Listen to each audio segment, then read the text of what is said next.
하나님 말씀 신약성경 고린도전서 3장 1절에서 9절까지 말씀입니다. 제 성경으로는 신약성경 265쪽입니다. 고린도전서 3장 1절부터 9절입니다.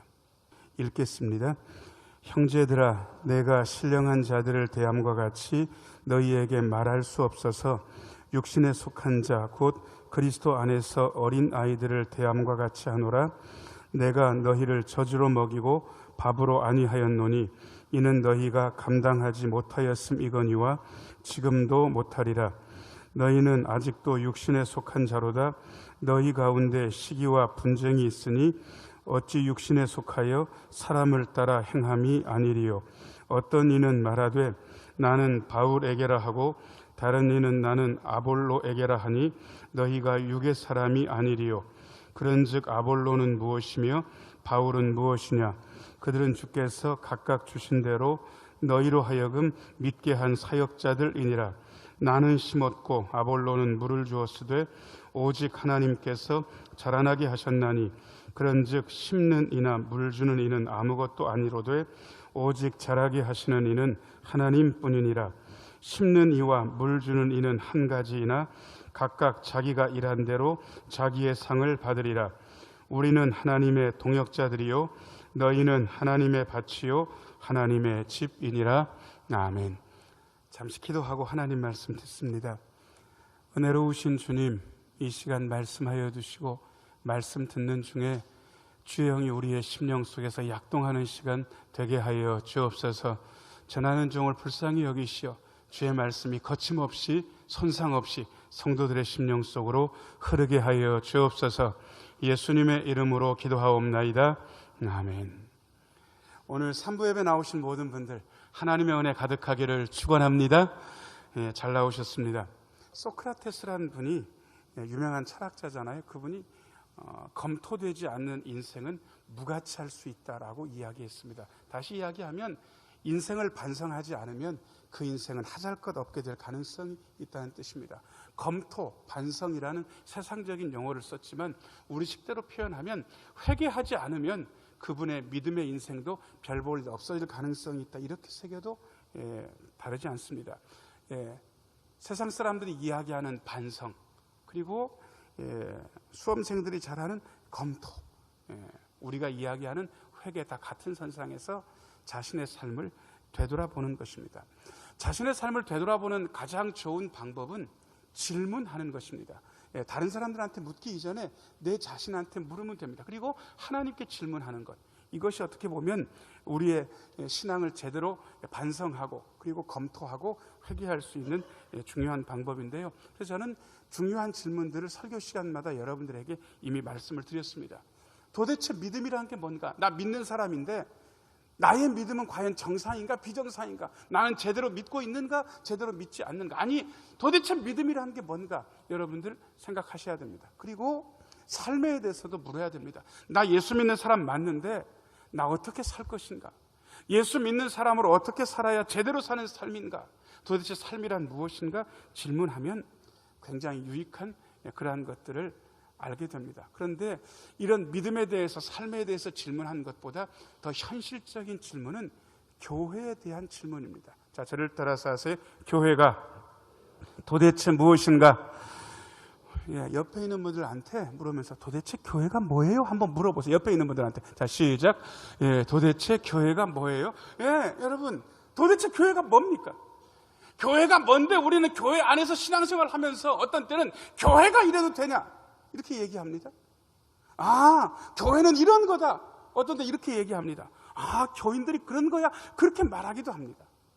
우리 알게 모르게 정리는 안 돼 있지만 교회가 뭔지에 대한 생각을 가지고 신앙생활을 합니다. 교회가 왜 중요하냐고요? 우리의 믿음과 삶이 교회 안에서 일어나기 때문에 그렇습니다. 그 대신 교회에 대한 중요한 오해가 두 가지가 있습니다. 첫 번째 오해는 교회를 건물과 헷갈리는 겁니다. 우리는 그저 대천신흥교회 하면 해수욕장 한복판에 있는 이 교회 건물을 떠올리는 그러한 분들이 너무 많은데 그건 아닙니다. 2년에 한 번꼴로 우리 신흥교회 교우들이 야외 예배 갑니다. 체육관에서 예배 드릴 때도 있었고 보령 때 바로 옆에 있는 데서 예배 드릴 때도 있었습니다. 그때 현수막도 미리 걸어놓고 그러니까 다른 분들이 와가지고 우리 현수막 보고 교인들이 앉아있는 것 보고 뭐라고 얘기하냐 그러면 신흥교회가 오늘은 여기서 예배 드리네. 예수 안 믿는 분들이 그렇게 얘기해 주는 거예요. 신흥교회가 오늘은 여기서 예배 드리네. 그분들은 이미 알고 있었습니다. 교회가 건물이 아니라는 사실, 교회는 예수 그리스도를 구주로 믿는 사람들의 모임 공동체라는 사실을 예수 안 믿는 분들도 알고 있더라고요. 맞습니다. 우리는 예수 그리스도를 주님으로 고백하는 사람들의 모임 대천 신흥교회 안에 있습니다. 대천 신흥교회는 이곳 사랑성전 안에서 이 시간 예배를 드리고 있습니다. 성전 예배당과 교회를 우리는 이미 분리해서 얘기할 수 있습니다. 그래서 건물하고 교회를 헷갈리는 분들은 아마 없으리라고 생각돼요. 그럼에도 불구하고 여전히 교회 그러면 건물이 떠오르는 분들도 있으리라 생각됩니다. 이게 첫 번째 오해입니다. 두 번째 오해는 교회를 사람들의 모임만으로 생각하는 것도 잘못된 생각입니다. 교회는 사람들의 모임만으로 형성되지 않았습니다. 예수님께서 승천하신 다음에 예수님의 제자들, 그리고 예수님의 형제들, 여자분들, 그리고 12제자 안에 들어있지는 못했지만 문도라고 알려져 있는 70여 명 이상 되는 사람들이 120명쯤 모여서 마가의 다락방에서 열렬하게 기도를 했습니다. 한 열흘 동안 했던 것으로 보입니다. 그런데 그 열흘 기도한 이후에 어느 날 기도하는 중에 성령께서 불처럼 그 120명에게 임했습니다. 그리고 겁쟁이 제자들과 별 볼 일 없던 사람들이 교회를 이루게 됩니다. 여러분, 교회에 대해서 설명하려면 교회를 탄생시키신 성령님에 대해서 말하지 않으면 교회는 이야기할 수 없습니다. 많은 분들이 교회를 사람들의 모임이라는 것, 이거는 얘기하면서 교회 안에 하나님의 영이 계신 것에 대해서는 집중하지 않습니다. 세상 사람들은 아예 모릅니다. 세상 사람들은 그저 교회를 다니는 사람들만 보면서 저 사람들이 교회다, 이 얘기밖에 못합니다. 그런데 우리는 알고 있습니다.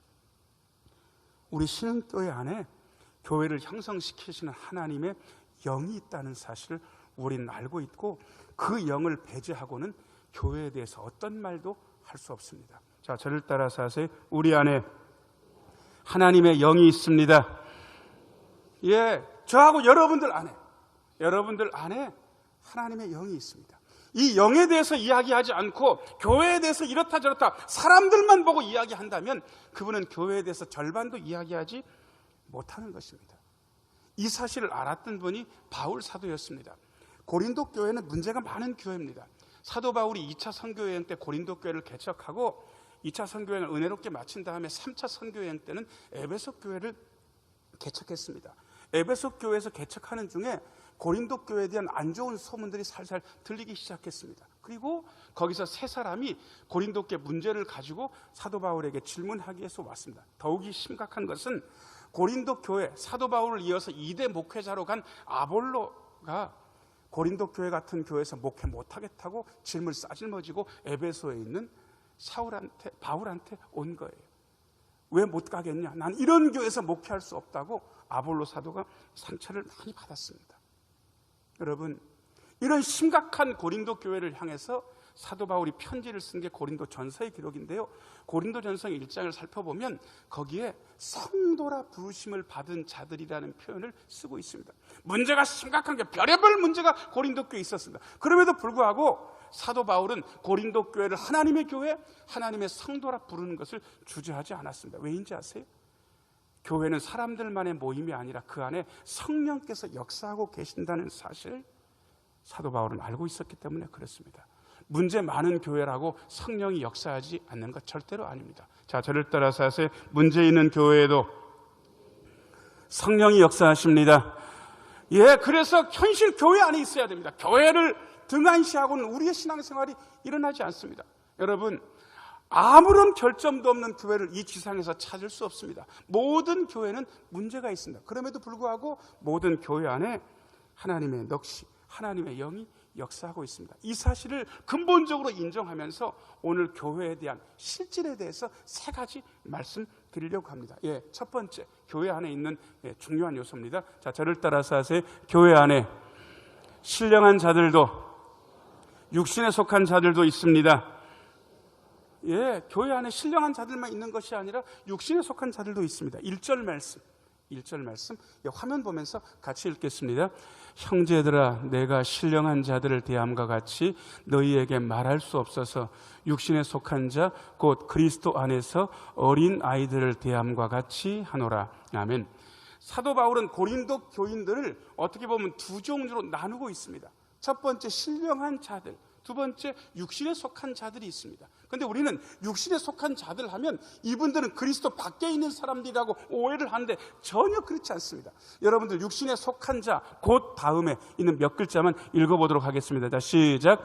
그리스도 안에서 어린아이들. 육신에 속한 자들 그리스도 안에 있습니까? 안에 있습니까? 안에 있어요.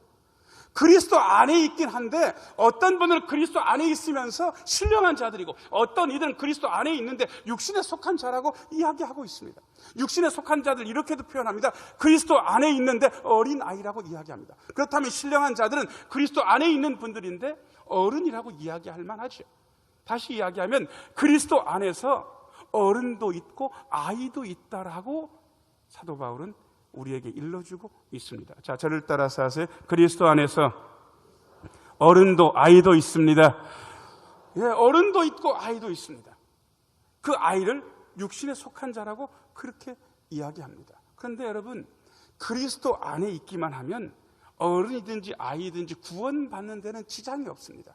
여러분, 다시 여러분들한테 좀 묻고 싶습니다. 여러분, 그리스도 안에 있으면 구원 받습니까? 받습니까? 그냥 아멘이라고 그냥 통일하고요. 제가 믿어지면 여러분이 아멘 하시면 돼요. 그리스도 안에 있으면 구원 받습니까? 받습니까? 여러분, 아멘. 그분이 어른이든지 그분이 아이든지 그리스도 안에 있으면 구원 받습니다. 구원 열차가 있습니다. 구원 열차가 마음에 안 들어 이분이.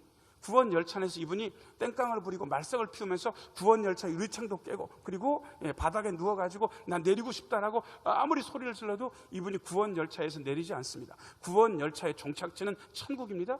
자, 이분이 구원 열차 안에서 말썽은 피웠지만 구원 열차 안에서 내리지 않는다면 종착지, 천국, 구원, 영생까지 이르겠습니까? 이르겠습니까? 당연히 이르는 거예요. 여러분, 그리스도 안에서 어른도 있지만 그리스도 안에서 아이도 있다는 사실을 염두에 두고 교우들을 바라보면 많은 것들을 이해할 수 있습니다. 자, 일단 그리스도 안에서 어린 아이들이 어떤 증상이 있는지 2절 말씀 한번 비춰줘 보세요. 2절 같이 한번 읽겠습니다. 시작. 내가 너희를 저주로 먹이고 밥으로 아니하였노니 이는 너희가 감당하지 못하였음이거니와 지금도 못하리라. 여러분, 어린아이, 아직 이도 안 나고 태어난 지 서너 달밖에 안 된 어린아이들은 밥을 먹습니까? 젖을 먹습니까? 젖을 먹습니다. 밥 주지 않습니다. 물론 나중에 이도 나고 돌도 지나고 하게 되면 이유식 먹다가 밥 먹습니다. 먹는 게 다릅니다. 교회 안에서도 어떤 이들은 들을 수 있는 말씀이 있고 어떤 이들은 아직 들을 필요가 없는 말씀도 있습니다. 축복의 말씀, 위로의 말씀, 격려의 말씀은 저지라고 할 만합니다. 그러나 고난의 말씀, 징계의 말씀, 책망의 말씀은 밥 같은 단단한 음식이라고 할 만합니다. 모든 이들이 징계, 책망 이런 거 받아야 될 필요 없습니다. 아직 젖이나 먹어야 되는 그러한 분들도 있다는 사실 우리는 이해해야 됩니다. 말씀이 다릅니다. 그래서 젖이나 먹는 분들은요, 배려를 좀 받아야 됩니다. 집안에 아이가 태어났는데 아이가 태어나면 집안의 모든 식구들이 말을 바꾸기 시작합니다. 그 아이한테 젓가락 숟가락 갖다 주면서 밥 먹어야지 이렇게 하는 분들 없습니다. 어떻게 하는지 아세요? 애기한테 젖병을 흔들며 가서 아가 뭐 먹자? 잘 모르세요? 맘마 먹자. 그러는 거예요. 말도 아이들한테 맞춰서 갑니다. 교회 안에서 어린 아이들은 책망의 대상이 아니고 배려의 대상이라 해야 됩니다. 그래야 자라날 수 있습니다. 그 다음에 세 번째 3절 말씀 같이 한번 읽어보겠습니다. 시작. 너희는 아직도 육신에 속한 자로다. 너희 가운데 시기와 분쟁이 있으니 어찌 육신에 속하여 사람을 따라 행함이 아니리요. 교회를 다니면서 그리스도 안에 있지만 여전히 시기와 분쟁 안에 있으면 그분은 어른이라고 할 수 없습니다. 아이입니다. 시기는 나한테는 없는데 그 사람한테 있는데 그 사람이 부럽기만 한 정도가 아니라 그분께 있는 것을 빼앗고 싶다. 그분한테 없고 나한테 있었으면 좋겠다가 시기입니다. 여러분, 예수를 믿으면서도 우리는 하나님을 보면서 신앙생활을 한다고 하지만 사람의 칭찬과 인정에 연연해 하는 분들이 있습니다. 저분은 인정받는데 나는 인정받지 못하는 것 같아. 속상하다. 저분은 인정받아서 쭉쭉 나가는 것 같은데 나는 인정받지 못하는 것 같다. 여러분, 시기심이 생긴다면 나는 아직도 어린아이다 생각하시면 됩니다. 예수를 믿으면서 선호는 다 다릅니다. 하지만 선호가 다르다고 해서 같이 살 수 없는 것 절대로 아닙니다. 저는 중국집에 가면 거의 고민하지 않습니다. 짜장면집에 가면 저는 언제나 짜장면을 먹습니다. 그런데 어떤 분들은 짜장면집에 가가지고 짜장면 먹을지 짬뽕 먹을지 고민하는 걸 제가 많이 봤습니다. 그래서 생긴 게 아마 짬짜면도 생겼겠죠. 제가 짜장면을 워낙 좋아하기 때문에 중국집에 가서 나랑 같이 먹으면서 짜장면을 먹지 않고 짬뽕을 먹는 인간이 인간이 아니다. 나는 그들하고 상대하지 않겠다 그러면 누가 잘못된 겁니까? 제가 잘못된 거잖아요. 교회 안에 선호가 있습니다. 교회 안에 많은 다른 사람들이 있습니다. 그럼에도 불구하고 그것은 다른 것이지 절대로 틀린 것은 아닙니다. 그 다른 것 때문에 분쟁할 필요 없는데 그것 때문에 분쟁한다면 그것은 이미 그리스도 안에서 육신에 속한 자들 어린아이라는 반증일 수밖에 없습니다. 이런 어린아이들의 특징은 4절에 나옵니다. 4절 말씀 같이 한번 읽겠습니다. 시작. 어떤 이는 말하되 나는 바울에게라 하고 다른 이는 나는 아볼로에게라 하니 너희가 육의 사람이 아니리요. 사도 바울은 고린도 교회 일대 목회자였습니다. 개척한 목사님입니다. 아마 사도 바울한테 은혜를 많이 받은 분들이 사도 바울한테 세례도 받았고 사도 바울이 전하는 메시지가 마음에 들었을 수 있습니다. 그런데 2대 목회자는 아볼로였습니다. 아볼로한테 많은 신앙적인 감화를 받는 분들은 이렇게 얘기할 수도 있었겠습니다. 나는 바울 사도가 말씀 전하는 것보다 아볼로 사도가 말씀 전하는 게 훨씬 더 좋아. 훨씬 더 깊이가 있는 것 같아. 나는 아볼로가 더 마음에 든다라고 이야기할 수 있습니다. 그런데 여기까지는 괜찮지만 거기서 지나서 나는 바울에게 속해 있다.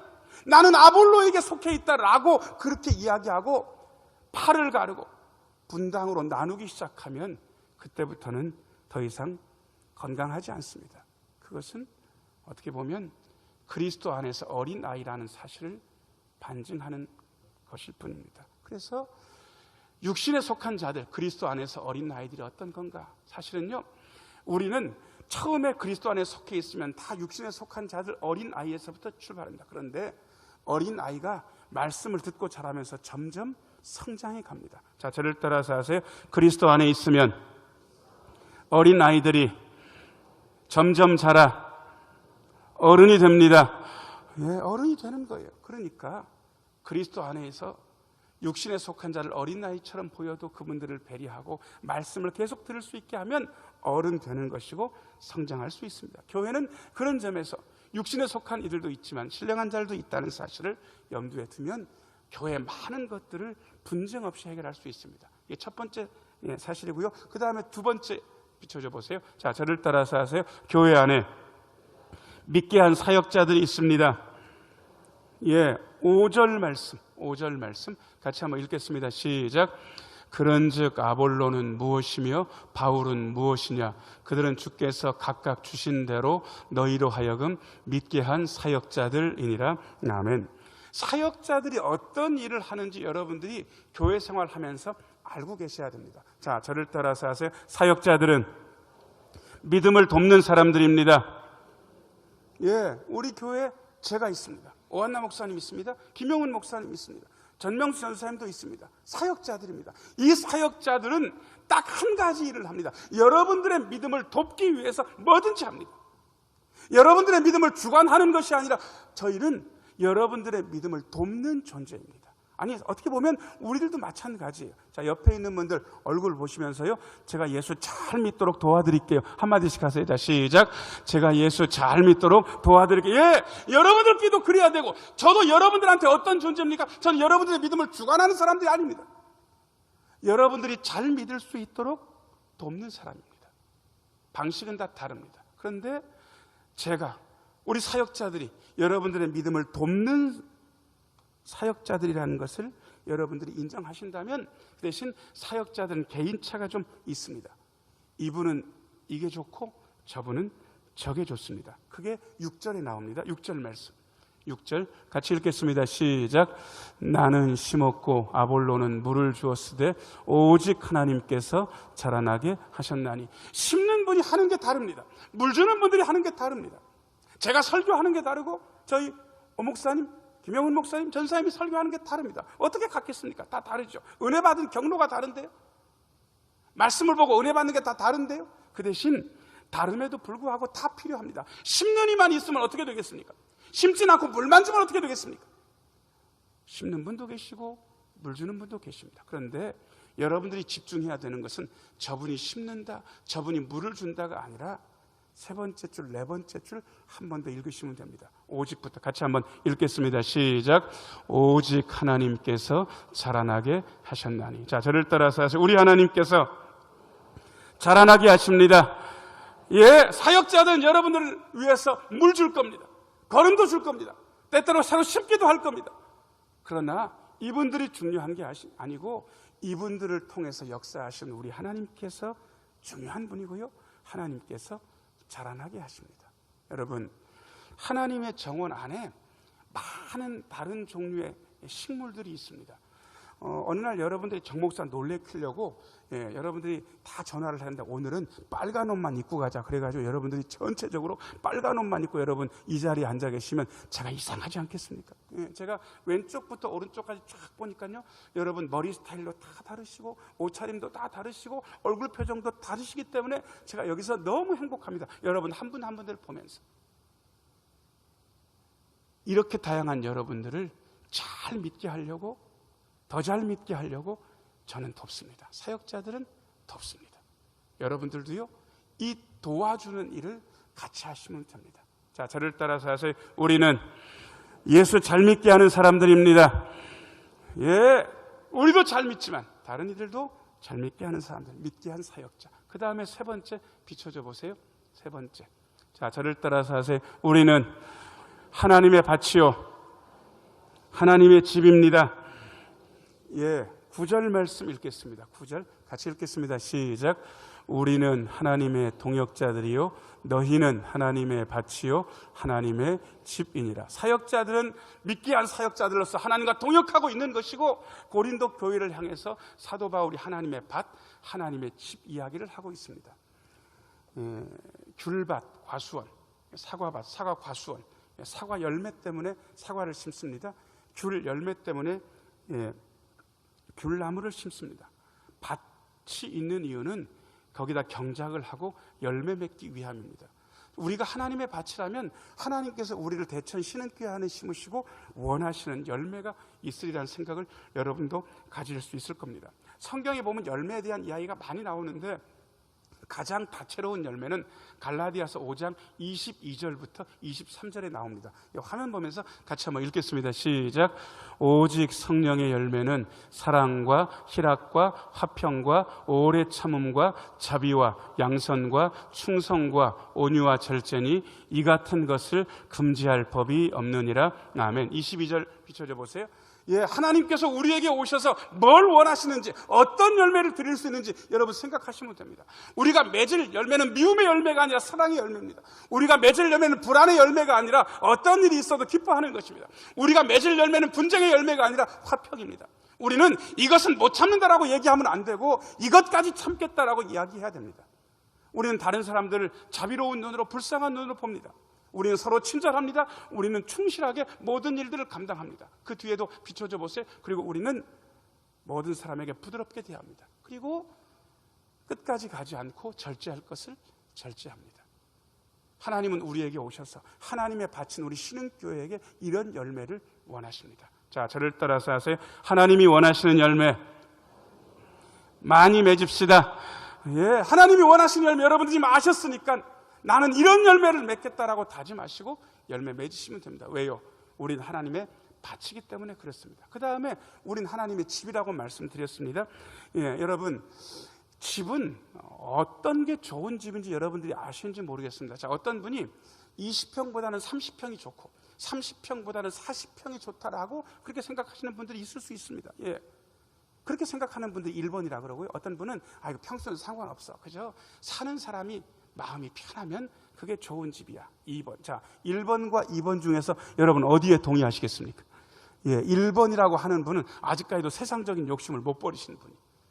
제가 아는 장로님 권사님 부부인데 부자예요.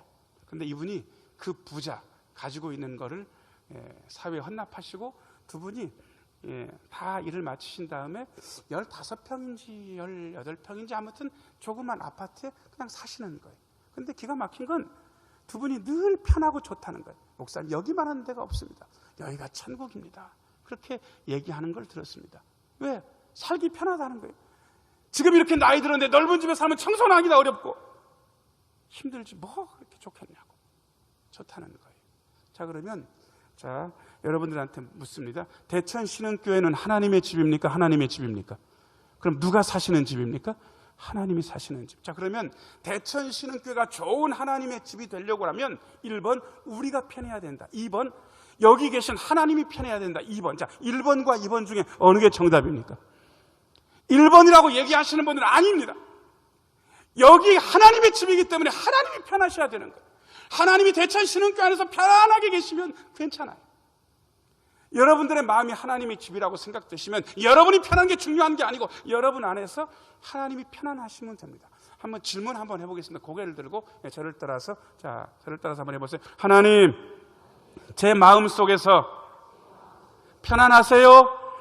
예, 여러분 마음속에 하나님 계신데 진짜 하나님께 내 마음속에서 하나님 편안하십니까? 여쭤보시라고. 우리가 신흥교회가 하나님의 집인데 하나님 신흥교회 안에서 편안하시냐고. 나는 괜찮은데 하나님 편안하시냐고 여쭤봐야 되지 않습니까? 하나님께서 야, 나 편타. 나는 신흥교회 안에서 편고 내 마음 안에서 편안하다라고 말씀하시면 좋은 하나님의 집. 많은 열매, 성령의 열매를 맺으면 좋은 하나님의 밭. 여러분, 제가 교회에 대해서 3가지 말씀드렸습니다. 교회 안에 신령한 분들도 있지만 육신에 속한 그리스도 안에서 어린 아이들도 있다. 교회 안에 믿음을 도와주는 사역자들도 있다. 교회는 하나님의 밭이고 하나님의 집이라고 말씀드렸습니다.